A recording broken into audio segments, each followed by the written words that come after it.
Express Service Centre Cumbernauld, your local garage for all your motoring needs.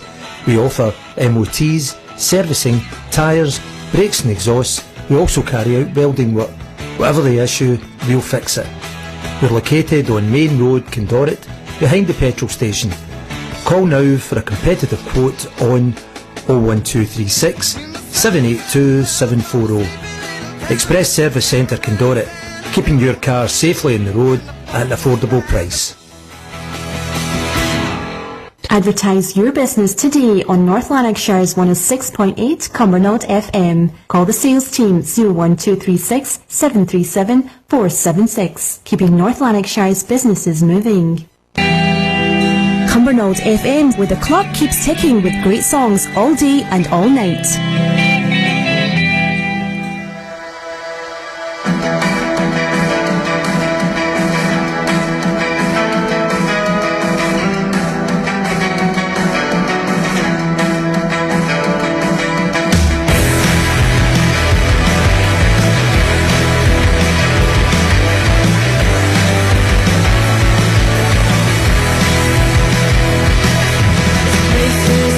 Pretty from anybody, feels so ordinary, it scares me. Lost and I can't be found, and I don't know how. What in the hell am I still doing here? I can't get through one day without feeling the fear. Lost and I can't be found, and I wanna get out.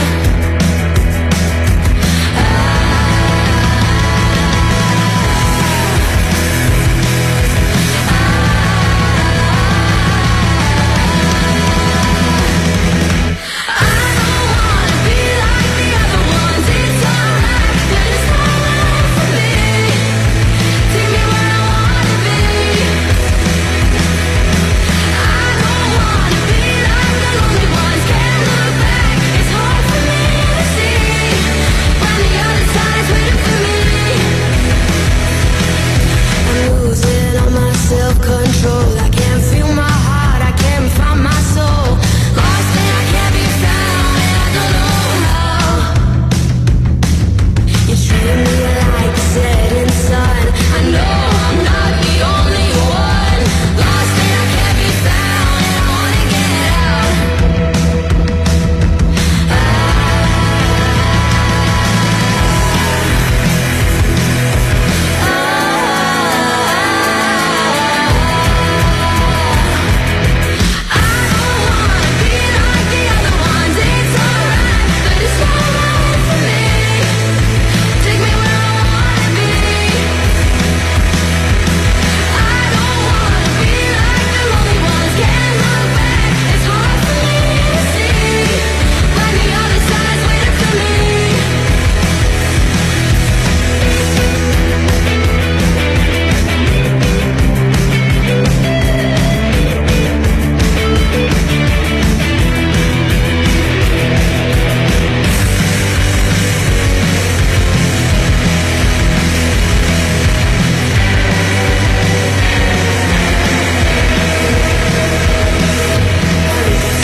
Other side. I don't wanna be like the other ones. It's alright, but it's not right for me. Take me where I wanna be. I don't wanna be like the other ones. I don't wanna feel like the lonely one. It's alright, but it's not right for me.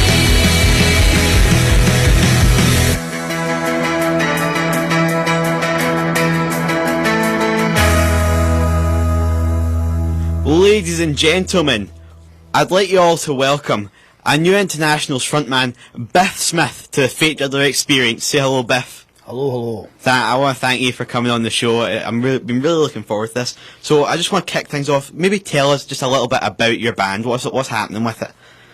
Well, we kind of make it up as we go along, but at the moment we're recording a new album. Ooh. And, yeah. Can you give any exclusives to the Fake Jiddler Experience about this new album? Well, we were actually began recording it before lockdown came in. Ooh. And but then once lockdown happened, obviously we couldn't get into rehearsal rooms, recording studios, any of that usual band business. So that's how the last album came about. That was just all recorded virtually and at home. So after that was the album Lost in Later Songs. So after that was finished, it was almost like going back and opening a time capsule to see where we were before all that pesky virus business came in to annoy everyone. And yeah, that was fascinating. It's almost like going back and reading your diary from a few years ago. A lot of memories, a lot of ideas. Yeah. Well, from what I've been told, you guys used to be called the Starlets. So why did you change your name? Why did you rebrand? Oh well, initially when we started out, we were inspired by girl groups, you know, the Ronettes, the Shirelles, and I just thought it would be, maybe I thought it was subversive, the idea of some pale white Scottish guys forming a band that sounded like a 60s black girl group, you know, and I thought, yeah, let's find a name that sounds like a girl group, and we didn't actually sound like a girl group or anything like it. We couldn't play our instruments half well enough to sound anything like the Supremes. So, and then, but it took us years. It took years for that to dawn on us. And then we were going. At one point, we were travelling abroad to play gigs just because it was cheaper with the advent of budget airlines. It was cheaper to go and play abroad than it was to go down to London. And our master plan back then was to create an album influenced by some of the songs and the music we were hearing when we were abroad in mainland Europe, and we were going to call that album A New International. And then I thought it probably describes the sound we make better now than the Starlets ever did. Aye. And that was probably back in 2013 or something like that. Well, you mentioned before that you recorded your most latest album, Lost in Later Songs, during lockdown. Was that pretty difficult for you to do that? Technically, yes. We had to. It was a really steep learning curve for all of us. I would imagine, in common with a lot of bands, we never paid too much attention to which buttons were being pressed when it came to recording or how to go about it. And as I was saying previously there, clearly we weren't allowed to get into recording studios, rehearsal rooms, anything like that. So if we wanted to record anything, we better get our finger out and learn how to do it ourselves. So yeah, we all learned to record at home to a certain level. We still work with a producer, Colin Elliott, who's based in Yellow Arch in Sheffield. Basically, our job was to get our home recordings to a workable level for him, and then we would pass our files on to him to work his pop alchemy on to get them to a broadcastable standard. So the hardest part for us was just learning that technical side of things, but in some ways it was a revelation in that you could just sit and click with a mouse the kind of noises that you wanted to hear, rather than going into a rehearsal room and banging away at an instrument for hours until you get the thing you wanted. So that was a bit of an eye-opener and a real education. Well, we're talking about your new album there. You've picked a few songs to be played from it. So the first song you picked is What You Came For. Can you tell us a bit about that song? Yeah, it was the kind of ethos behind this song was probably said a lot more succinctly by Johnny Rotten back at the last Sex Pistols. I think it was the last Sex Pistols gig, the famous Winterland one in San Francisco, where he says, "Ever get the feeling you've been cheated?" And yeah, it's just a kind of feeling you get through the way our modern culture is, where the nature of capitalism, you know, we're all pitted against one another. The idea of competition is fetishised. And by the time, and you're feeling that life throws all these obstacles and dangers at you, and you have to try and overcome them, almost like the Hunger Games. And by the time you get to the end of this game, you find there's nothing there. And maybe like Johnny Rotten would say, you ever get the feeling you've been cheated? And that's kind of what that song's about. Just, yeah. Well, this is the first song that Biff has chosen from his brand new album. This is What You Came For.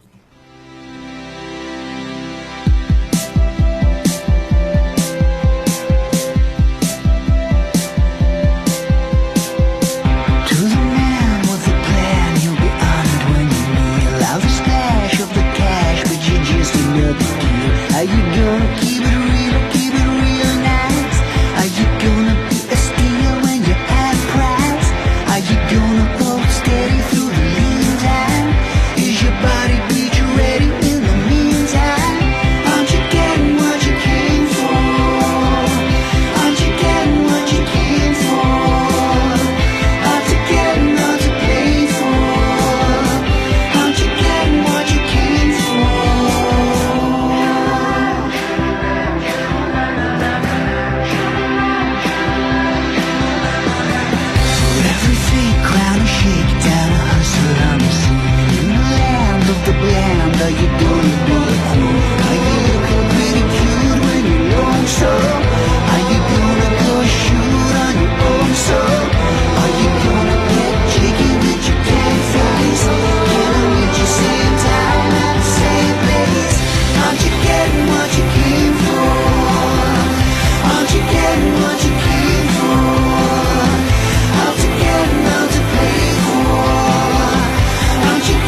you have just tuned in. You're listening to the Fake Jiddler Experience on Cumbernauld FM 106.8, and we have a special guest in the form of Biff Smith, frontman of a new international. Right, I've got a few questions for you here. So, a lot of people won't know this, but you actually grew up in Cumbernauld. Yes, So, I certainly did.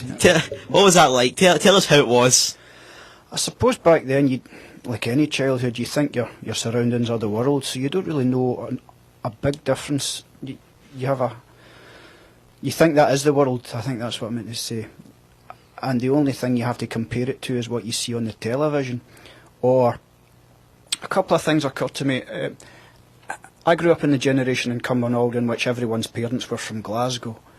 And so everyone's parents still spoke about Glasgow as if it was still out there, but clearly it wasn't. You know, we were in this very different environment. It was this kind of a, prefabricated concrete town which just planked in the middle of countryside. And it was so there was that kind of schizophrenia growing up, in that there was so much Glaswegian culture surrounded you, but we were growing up in a kind of an experiment in some ways. The Newtown experiment, which was such a step forward for our folks, obviously, who didn't even have their own toilet when they were growing up, etc. So there was that, but there's also the kind of there's almost like a grenade was put in the middle of that with when Gregory's Girl became a hit.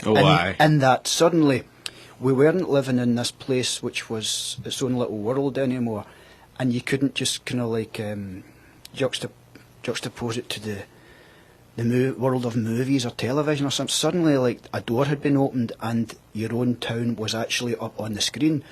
And I remember that being a huge thing for people. I remember queues outside the cinema back when Cumbernauld had the cinema, queued right round the block, and we had to wait ages just to get to see it, and that was massive. But for growing up, as far as growing up in the town goes, there was that kind of sense of schizophrenia in that we were right on the edge of Glasgow, but it wasn't Glasgow. But in so many ways it was too. I remember going in to visit my relations in Glasgow a lot when I was younger, and just looking about and how busy and dusty and dangerous it felt compared to the environment I was growing up in.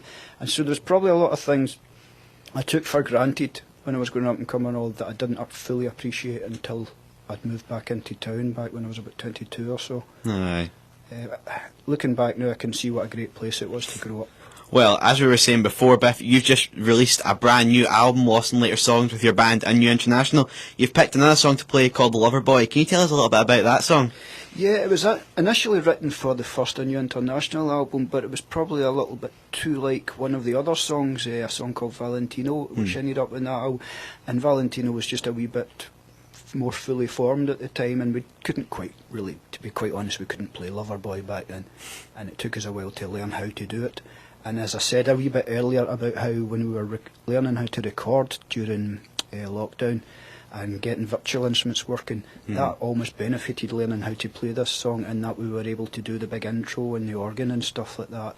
But you did a really good job at it, because it's an absolutely banging tune, I tell you. Thank you This very much. is A New International and Loverboy.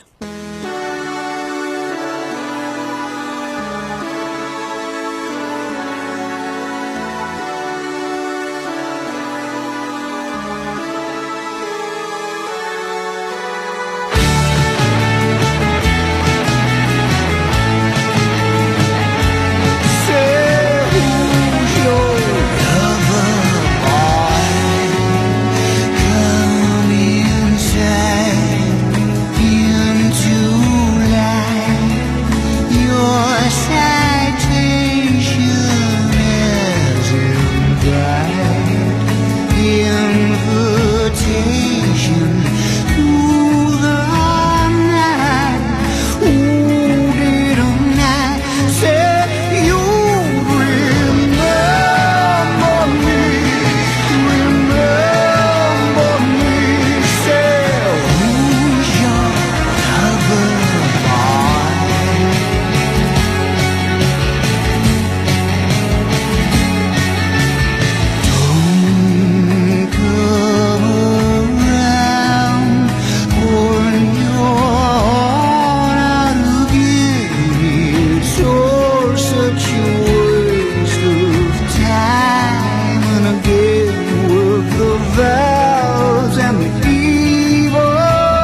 You are listening to the Fake Jiddler Experience on Cumbernauld FM 106.8, and we have Biff Smith interviewing right now. So, got a little question for you here, Biff.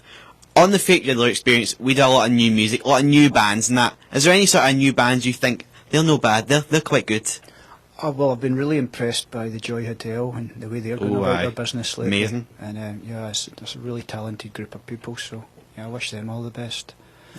As far as new music goes, I listen to playlists quite a lot, and I often get obsessed by new songs as well. There's a song by I think she's an American singer-songwriter called Adrienne Lenker.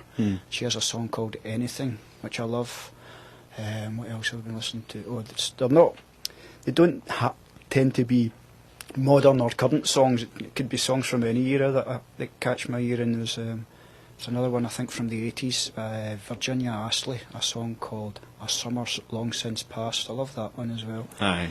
And I can get quite obsessed with songs and just listen to them over and over, and then sicken myself with them to the point where I maybe don't listen to them again for years. But that's the kind of things I've been listening to lately. Aye, well, so you were talking about Cumbernauld earlier and growing up there, so it must be quite an odd place to sort of find a musical interest in that. So what kind of bands inspired you back in the day?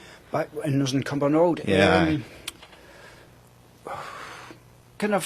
I remember the idea of forming bands in unlikely places was inspiring to me, or bands, you know, often you see the finished product on telly or the gig or something like that, and you think this band has just landed from Mars or from Planet Pop or something like that, but clearly most, if not, most people have beginnings from unlikely places, shall we say. And but to answer your question, who was I listening to? I remember being really inspired by the Trash Can Sinatras when I was growing up. They came from either Irvine or Kilmarnock, and I'd never heard of a band who came from that part of the world who were dead good before, and I thought I still do think they're brilliant. And yeah, so the idea of coming from Cumbernauld and making great pop music didn't seem so unlikely if someone was doing it, for example, in Irvine or Kilmarnock or somewhere that wasn't, I don't know, New York, Paris, Tokyo, Rome or something like that. Not that these places are great epicentres of pop, you know, because often you find people try to make beautiful things or good things because maybe they don't see it on their doorstep and it's not been presented to them the way it might be to you should you be staying in one of the world's great centres like Paris or Rome or whatever, you know. So, Biff, we're going to play a little game with you. I haven't told you about this. So, I'm going to play a little song here, and you got to guess the artist and the singer, and the band, the singer, whatever it is. Oh, right. Ready? Okay, I'll try. You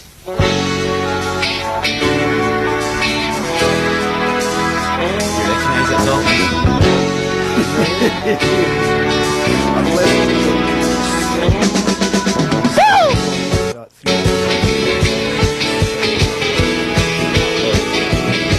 Unfortunately, you can't hear it, which is a big shame, because it's back when you were in Smaller Than Jesus, your old band, and playing headers outside number 10. I don't know why it's not working on your headphones, which is a huge shame right now. I think my guardian angel's looking after me and not allowing it to be heard. Where did you dig that one up? Oh, you don't want to know my sources, Biff. You do not want to know them. Can you tell us a little bit about Smaller Than Jesus, though? Yeah, sure. I think we must have been early 90s. When was it? I was in 6th year. No, earlier than that, 88, 89. 6th year, went into 6th year at school and I had to fill my timetable up with something. And I thought music looked like a skive. And it was, but it was a marvellously enjoyable skive, and I had no idea where it would take me back then. But that's when I met with the other fellows in Smaller Than Jesus. Is Craig, Goldie and Fraser. And we just used to go into a room and make a hell of a racket. I think I only knew about 3 chords and no one else was up for singing, so it's one of those situations where you find yourself volunteered to sing because no one else will. And I think we'd maybe had about a handful of rehearsals when we got a knock on the door from the music teachers just saying, "Okay boys, we've got the Christmas show coming up in a month. put you down for a couple of songs. Without waiting for an answer, he just closed the door and left. So that was my first ever booking. And I think we played that first gig as the Custard Experiment. We thought that was a hilarious name, yes. And then we thought, no, we've got to go for something more mature. And then for some reason we thought Smaller Than Jesus sounded just It's a cool name. captured our sound. Yeah, but that was the first venture Aye. into bandhood. Well, you've picked your third song we're going to be playing off your album, and it is going to be What Boys Do. Can you tell us a little bit about that song as well, please? Yeah, I began life as a kind of battering out a riff on the guitar, and I thought it sounded like the Replacements, one of my favourite bands, and so it had the working title of The Replacements for years until I finally found some words to go along with it a few years later, and it sounded kind of glam to me. And I remember you often are inspired, one is inspired or make use of the things that are around you at that moment in time. And at that moment in time I was kind of obsessed by the New York Dolls footage on the old Grey Whistle test where they were performing. I think it was Personality Crisis, and you just saw the look, the expression on the presenter's face when they were finished, and he didn't know whether to be appalled, bewildered, or kind of turned on. You know what I mean? And that's what pop music should be doing. You know, it should be about confusion. And I still think New York Dolls are modern. They were years ahead of their time. And so, to answer your question, What Boys Do was kind of inspired a little by that. I thought, let's glam it up a bit. Let's put some shout along, sing along, glam style chorus to it. Aye. And let's get the makeup on for the video. Well, this is What Boys Do by the New International. What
Ladies and gentlemen, you are listening to the Fake Jiddler Experience on Cumbernauld FM 106.8, and we have Biff Smith in the studio right now, and we are asking him all sorts of questions. Now, Biff, for your next question, you've played all sorts of gigs. You've played all over the place, right? What is your favourite place you've ever played? A favourite gig? Oh, well, I don't know if I have a favourite, because a few that come to mind is we once played in a windmill in Holland. that was really, I really enjoyed that. What else? The St Luke's gig was really special for us. That's when we got to play with a string section. No. The whole Dark Carnival experience, playing in theatres, was a new thing for us. That was really thrilling. That was good as well. And, so, yeah, I don't know if I could pick just one. Yes, several come to mind. You've also supported a lot of big bands and that. Supported quite a few. Who's your favourite sort of support you've done? I think Martin Stevenson and the Dainties were the nicest people we've ever worked with. Wow. They actually made sure we all got fed. I mean, It's a rare thing. Let me assure you, that's a rare thing in rock and roll. Usually you're lucky just to get 6 cans of beer between you. But no, Martin's a gentleman, and he made sure that everyone had a place at the table, and that's, as I say, that's rare in show business. It's very much dog eat dog. You're lucky. Right, we've got a few quick fire questions for you now, Biff. Just do this as quickly as you can. So, beer or wine? Both. Digital or vinyl? Both. Beatles or Stones? Both. I swing both ways. Barrowlands or St Luke's? Oh. Got you there. You did get me. So often I just want to have my cake and eat it in life. Barrowlands for bigger gigs, and it's probably about as big as I like to get the bars, because the bars can still feel intimate. Aye. St Luke's is beautiful, but so yeah, I'm sorry, I'm going to have to come back with both again. And finally, any other radio station or Cumbernauld FM? Oh, Cumbernauld FM, clearly. No contest. Thank you for that, Biff. Right, we are coming to the end of our interview. I'd really just love to thank Biff for coming in, spending his time with Fake Jiddler in the Cumbernauld FM studio. Thank you so much, Biff. It has been an absolute pleasure having you in the studio. You've been a great guest. Oh, thank you very much for having me. It's a pleasure We're going to be play here. a few songs now from the Rills. I'd like to thank, again, Biff. Just thank you so much. This is Spit Me Out by the Rills. From the floor you could see to